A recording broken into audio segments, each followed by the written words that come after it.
Muito bem, continuando então o nosso estudo, nós vamos agora falar a respeito das artérias dos membros inferiores. Bom, no que diz respeito então a essa irrigação, é necessário pensar a nível de aorta abdominal. Então nós vimos que a aorta abdominal, ela vai se transformar em artéria ilíaca comum.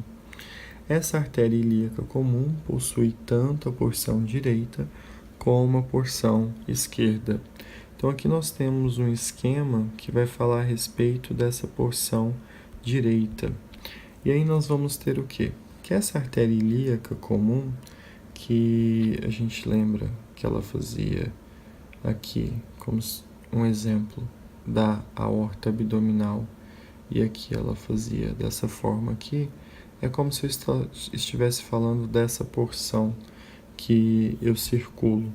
Então essa ilíaca, que aqui no início é chamada de comum, ela vai se tornar ilíaca externa direita, que vai se tornar femoral direita, poplítea direita, e quando nós pensamos em poplítea, a gente já está falando lá numa região a nível de joelho, e que depois ela vai se tornar tibial anterior e tibial posterior. A tibial posterior vai se tornar fibular, a tibial anterior vai se tornar dorsal do pé, arqueada e metatarsal, até se tornar digital dorsal. Bom, o que é importante aqui a gente conversar na estruturação dessas artérias? É a função de cada uma, o que cada artéria dessas ramificações vai irrigar. Então, quando a gente pensa aqui na ilíaca comum, nós estamos pensando o quê? Nós estamos pensando na artéria que vai irrigar a pelve, a genitália externa e os membros inferiores. Eu falo membros inferiores porque depois ela vai continuar a sua ramificação, mas é bom a gente pensar em termos de pelve e genitália externa. A ilíaca externa, ela vai fazer o quê? Ela vai fazer drenagem de membros inferiores. Então aqui já começa todas essas outras ramificações.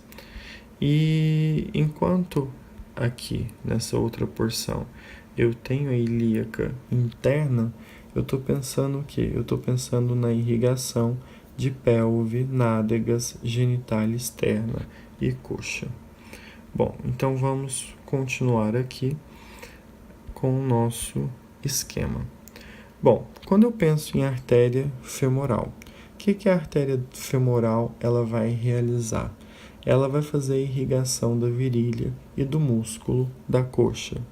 Já a artéria poplítea, ela vai irrigar a região posterior da perna, do joelho, do fêmur, da patela e da fíbula. Já a artéria tibial anterior, e aqui eu consigo aproximar essa imagem, ela vai fazer irrigação de joelho, músculos anteriores da perna e do tornozelo. Já a artéria tibial posterior, ela vai fazer irrigação de músculos, ossos e articulações das pernas e dos pés. A fibular, ela vai irrigar os músculos profundos da região posterior da perna, os músculos fibulares, a fíbula, o tarso e face lateral do calcanhar. E a dorsal do pé e a plantar lateral vai cuidar dos músculos, articulações da face dorsal do pé e dos metatarsos. Nesse outro exemplo, eu deixo marcado aqui a artéria poplítea, que está nessa região de joelho, tibial posterior, fibular, a tibial anterior, e aqui eu consigo ver por transparência, tá vendo? Ela está posterior à tíbia, então eu consigo ver essas artérias dessa porção. Aqui eu consigo ver a nível de fêmur, então tem a cabeça do fêmur aqui, o colo, os trocânteres, e eu consigo ver aqui descendo nessa porção aqui medial ao fêmur, eu consigo ver essa artéria femoral. Então, a ilíaca externa, ela vai se tornar aqui a artéria femoral, nessa região. E eu consigo ver os outros ramos, como os ramos perfurantes, a artéria femoral profunda e essas outras estruturas. Bom, aí eu preciso pensar então a respeito das veias dos membros inferiores. E o que vai acontecer? Mais uma vez, quando eu falo de membro inferior, eu preciso lembrar que eu possuo as veias superficiais, que são essas que foram destacadas na cor laranjada, e eu possuo também as veias profundas, que são essas aqui que foram destacadas na cor verde. Sendo que as superficiais, elas vão estar localizadas onde? No tecido subcutâneo e seguem independentemente das artérias correspondentes. Então aqui eu tenho uma outra organização, uma outra estruturação. Enquanto as veias profundas, elas vão o que? Essas em verde. Elas vão se localizarem profundamente à fáscia muscular e vão acompanhar todas as grandes artérias. Então observem que até os nomes dessas veias, elas estão de acordo com aqueles que nós vimos para as artérias. Então, se eu tinha artéria ilíaca comum, eu também tenho uma veia ilíaca comum. E eu posso observar aqui, nesse esquema, que mesmo essas que são superficiais, elas vão chegar de alguma forma até a veia ilíaca externa e também na veia ilíaca comum para serem drenadas, esse sangue ser drenado pela veia cava inferior. E aí então eu consigo ver que eu tenho aqui as principais veias superficiais, então eu tenho a veia safena magna e eu tenho a veia safena parva. Então eu consigo ver que a safena magna, ela vai fazer a drenagem da face medial da perna, da coxa, também da virilha, da genitália externa e parede abdominal. Enquanto a veia safena parva, ela vai drenar os pés e a face posterior da perna. Então aqui eu consigo ver a veia safena magna. Essa veia safena magna, tá vendo aqui, acompanhando aqui a posição do hálux, eu estou vendo a veia safena magna fazendo essa drenagem da face medial, da perna, aqui a face medial novamente, da coxa, ela chega aqui até a região de virilha e ela segue pela genitália externa e parede abdominal. Enquanto eu tenho aqui nessa porção essa vista posterior, a veia safena parva, fazendo a drenagem dos pés. Então observem que ela segue aqui nesse sentido, e a face posterior da perna, até aqui essa ramificação, aqui na altura do joelho, em veia poplítea. Então observe aqui que essa safena parva, ela vai chegar até a veia poplítea para terminar lá na ilíaca comum, e essa safena magna na femoral, nessa estrutura aqui. Então, o esquema ele está muito bem organizado nessas estruturações. Bom, então quando eu penso aqui, o que eu estou vendo aqui? Eu estou vendo aqui mais uma vez a veia safena magna, que está marcada aqui nessa região. E agora eu preciso analisar as principais veias profundas. E aí, quando eu vejo as principais veias profundas, eu vou ver a região que elas estão fazendo a drenagem. Então, quando eu penso aqui na veia tibial posterior, eu estou vendo que ela está drenando o pé e os músculos do compartimento posterior. Então, essa é a drenagem da tibial posterior. Enquanto a tibial anterior, ela vai fazer a drenagem do tornozelo, joelho e face anterior da perna. Já a veia poplítea, e aí eu penso aqui nessa altura do joelho, ela drena o joelho e os seus músculos e os ossos da perna e da coxa. Então aqui eu estou fazendo a drenagem pela poplítea. Já a veia femoral, ela vai fazer drenagem de músculos da coxa, fêmur e genitália externa, enquanto a veia ilíaca, ela vai drenar os membros inferiores e a parede abdominal. A ilíaca interna, e aqui eu consigo aproximar, vai fazer drenagem da coxa, nádegas, genitália externa e pelve. Então, eu consegui ver aqui todas essas estruturações. Aqui nessa vista de um corte posterior, eu consigo ver aqui a artéria e veia poplítea. Olha aqui que elas seguem na altura do joelho, em direção à coxa, na porção posterior. Aqui eu consigo ver a pata de ganso, e aí eu tenho aqui essa abertura em que eu consigo ver essa região poplítea, e eu vejo a safena parva chegando até a veia poplítea. Então, assim, nós concluímos os membros inferiores. Meus queridos, então, para que a gente possa finalizar a nossa aula de anatomia, nós vamos falar a respeito das cardiopatias congênitas, o nosso último tópico no vídeo de hoje. Bom, o que vem a ser então essas cardiopatias congênitas? Na verdade, são defeitos, são patologias que podem terem sido causadas por múltiplos fatores, que podem ser genéticos ou não, podem ser por fatores adquiridos.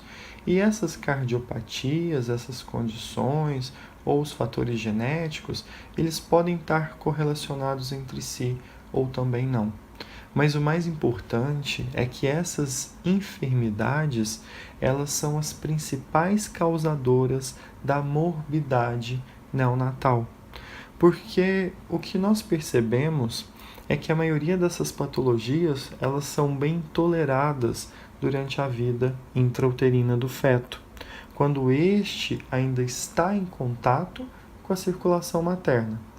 Só que, quando acontece o nascimento, o impacto dessa torna-se mais proeminente e pode, inclusive, tornar-se incompatível à vida. Então, por isso, as cardiopatias congênitas, ou seja, quando eu uso esse termo congênito, eu estou me referindo àquilo que existia durante, a partir do nascimento ou antes desse, mas é uma condição que o neonatal já apresenta, ela é tão necessária de atenção e de atendimento. Bom, e aí a primeira cardiopatia congênita que nós vamos estudar é a dextrocardia. O que significa isso? Vem exatamente da posição invertida. Então, nós temos uma inversão da esquerda para a direita, desse posicionamento considerado normal do coração e dos seus vasos. Então, aqui nessa imagem, eu consigo ver a posição normal do coração. Observem aqui, bem aqui, o átrio direito. Aqui eu tenho a posição normal desse arco aórtico. E aqui nessa segunda imagem, eu tenho exatamente a inversão. Então, observem que os vasos, eles também estão invertidos, tanto aqui a veia cava inferior, assim como também essa porção da aorta, né? Então eu observo aqui que a porção torácica e a porção abdominal, ela está numa posição invertida do que seria considerado normal. Então, o músculo cardíaco, ele fica deslocado para o lado direito da cavidade torácica. Então, eu observo aqui, ó, esse deslocamento, esse posicionamento acima do pericárdio. Isso aí pode estar associado a uma inversão conjunta das outras vísceras abdominais, e se tiver, que é o que a gente chama de citos inversos, na verdade vai ter menos prejuízo a esse paciente, ou se for um caso isolado, ou seja, apenas realmente dessa cardiopatia, na verdade pode se tornar um caso até mesmo mais grave. Bom, essa segunda cardiopatia congênita aqui, que na verdade nós estamos vendo agora, é o que nós chamamos de defeitos do septo atrial. O que são esses defeitos do septo atrial? Na verdade, eles são mais frequentes no sexo feminino e mais recorrente na forma de forame oval patente. Então nós vimos que os forames, na verdade, nada mais são do que passagens. E aí eu tenho defeitos nesse septo atrial, ou seja, aqui de um lado eu tenho o meu átrio direito e aqui eu tenho o meu átrio esquerdo e eu tenho uma passagem, uma comunicação entre esses dois átrios. O forame oval, ele é um orifício presente na região do septo interatrial do coração, que garante no feto a passagem de sangue oxigenado proveniente da placenta. Só que ao nascer, com o início do funcionamento dos pulmões, o que deveria acontecer? A partir desse funcionamento e o desaparecimento da placenta, eu tenho um fechamento espontâneo dessa estrutura. Ou seja, eu tenho uma condição que é normal na vida intrauterina, mas que se torna patológica se ao nascer eu não tenho esse fechamento desse forame oval. E aí, o que isso vai acontecer? No caso patológico, permanecendo aberto, vai ter uma comunicação entre esses átrios. A grande dificuldade é porque aqui no átrio direito, ou seja, nessa porção aqui, eu tenho um sangue que está chegando que ele é pobre em oxigênio. Então, ele vai ser levado a partir depois aqui do ventrículo direito, pelo tronco pulmonar e pelas artérias pulmonar, até o pulmão para poder ser oxigenado. Só que ao retornar aqui para o meu átrio esquerdo já oxigenado, ele pode se comunicar. Então, eu tenho aqui uma comunicação de um sangue que está rico em oxigênio com um sangue pobre em oxigênio. E por isso que essa comunicação entre os átrios, ela pode ser prejudicial. Então, por isso que esse forame oval patente, que esse orifício depois que fica persistente, porque não se fecha, ele pode ser uma cardiopatia congênita prejudicial, então causando aí diversos sintomas a esse neonatal. Uma das características é, por exemplo, a boca apresentando uma coloração mais roxa. Então observa-se muito isso. Bom, um outro tipo também de comunicação entre os septos é esse defeito do septo ventricular. E aí, ao contrário do defeito do septo atrial, que era mais frequente no sexo feminino, nós temos um defeito do septo ventricular que é mais frequente no sexo masculino. E ele é do tipo membranoso, o mais recorrente. E aí o que vai acontecer? No coração normal, nós percebemos que não há comunicação entre os dois ventrículos. Então, o ventrículo direito, ele não se comunica com o ventrículo esquerdo. No entanto, na falha do desenvolvimento da parte membranosa desse septo ventricular, o que nós temos é, na verdade, um desvio expressivo de sangue do ventrículo esquerdo para o ventrículo direito. Como consequência, a artéria pulmonar ela pode chegar a receber um fluxo sanguíneo que chega a 1,5 vezes maior do que a artéria aorta. Então, ele é um defeito muito grave, porque eu tenho aqui um desvio do sangue nesse sentido. Então, essa artéria pulmonar ela vai acabar sendo sobrecarregada. Bom, então, nós temos aqui um outro tipo de defeito, que é o tronco arterioso persistente. O que vem a ser esse tronco arterioso persistente? A falha na divisão do tronco arterioso em artéria aorta e tronco pulmonar faz com que um único vaso arterial se origine do coração e seja responsável por duas funções ao mesmo tempo. O que isso significa? Então, ele vai ter que abastecer de forma simultânea o fluxo sanguíneo sistêmico, pulmonar e coronário. Essa patologia ela associa-se sempre a um defeito do septo ventricular.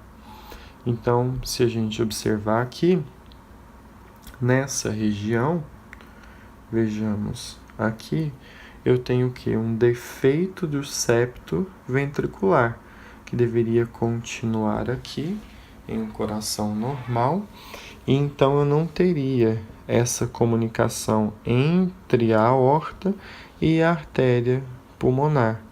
Então, meu ventrículo esquerdo, na verdade, ele conseguiria bombear, ejetar esse sangue aqui para a aorta, enquanto, na verdade, o meu ventrículo direito, ele iria conseguir ejetar esse sangue para a artéria pulmonar.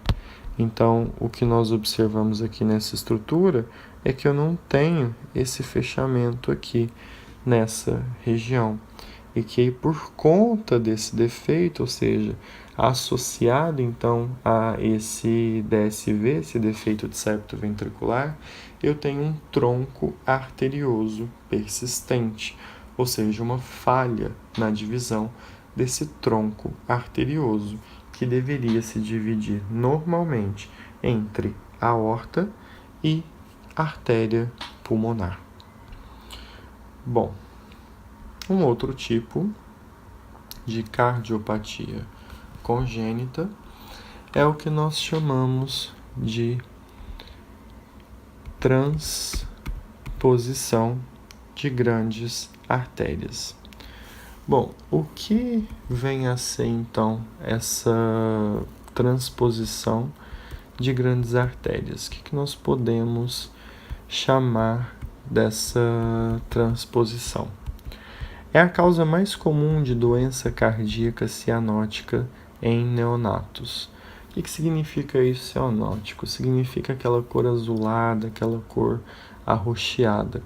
Frequentemente, ela está associada a outros defeitos cardíacos, como essa comunicação atrial pelo forame oval ou essa comunicação ventricular, essa DSV, que vai permitir algumas trocas entre a circulação pulmonar e a sistêmica. Então, o que vai acontecer? Com esses defeitos anatômicos, o sangue venoso sistêmico desoxigenado que retorna ao átrio direito e entra no ventrículo direito, ele passa para o corpo pela aorta. O sangue venoso pulmonar oxigenado passa pelo ventrículo esquerdo de volta para a circulação pulmonar, ou seja, eu não tenho um sistema funcional, eu não tenho um sistema em que o sangue oxigenado é direcionado de forma correta. Com o forame oval patente e a obstrução desse ducto arterioso, há uma certa mistura de sangue. Então, esse é o grande problema nessa transposição. Então, o que vai acontecer? Sem a correção cirúrgica desse TGA, as crianças elas morrem em poucos meses.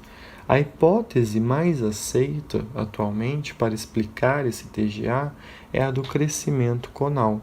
Nela, o septo aórtico pulmonar ele falha em seguir o curso espiral durante a divisão do bulbo cardíaco e do tronco arterioso. Bom, então, se nós seguirmos aqui, nós vamos ver um outro defeito congênito, ou seja, uma outra cardiopatia, que é a divisão desigual do tronco arterioso. E o que vem ser essa divisão desigual desse tronco arterioso? Na verdade, é quando a divisão do tronco arterioso superior às valvas é desigual. Uma das artérias é grande e a outra é pequena. Por isso, o septo aórtico pulmonar ele não está alinhado ao septo interventricular. E um DSV, ou seja, uma comunicação ventricular, se desenvolve, geralmente de maior diâmetro.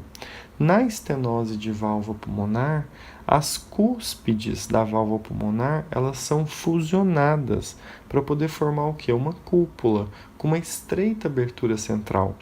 Na estenose infundibular, o cono arterioso do ventrículo direito ele não está desenvolvido. Então eu posso ter o quê? Eu posso ter uma hipertrofia do ventrículo direito. Então isso é o que acontece nessa divisão desigual do tronco arterioso.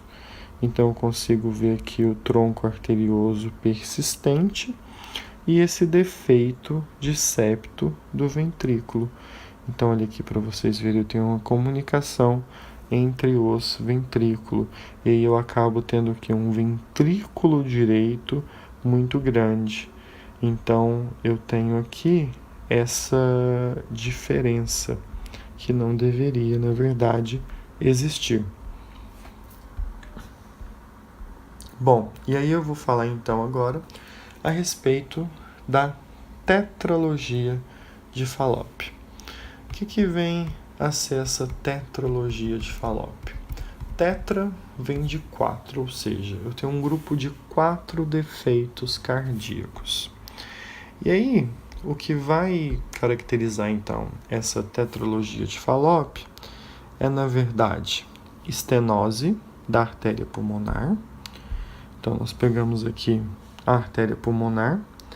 Então, nós vamos ter aqui, nessa região, uma estenose, ou seja, uma obstrução do fluxo de saída, que vem aqui, desse ventrículo direito.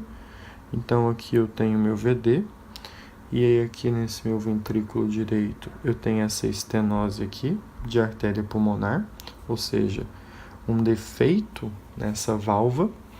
Eu tenho um defeito de septo ventricular, ou seja, que é um segundo defeito.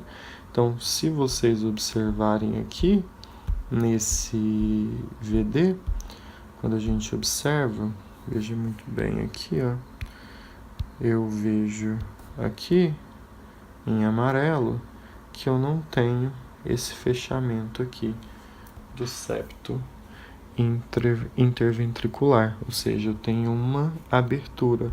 E aí, como está aberto, eu tenho então essa comunicação. Então, além disso, o que eu vou ter? Eu preciso de mais outras 2 características para poder caracterizar essa tetralogia de Fallot.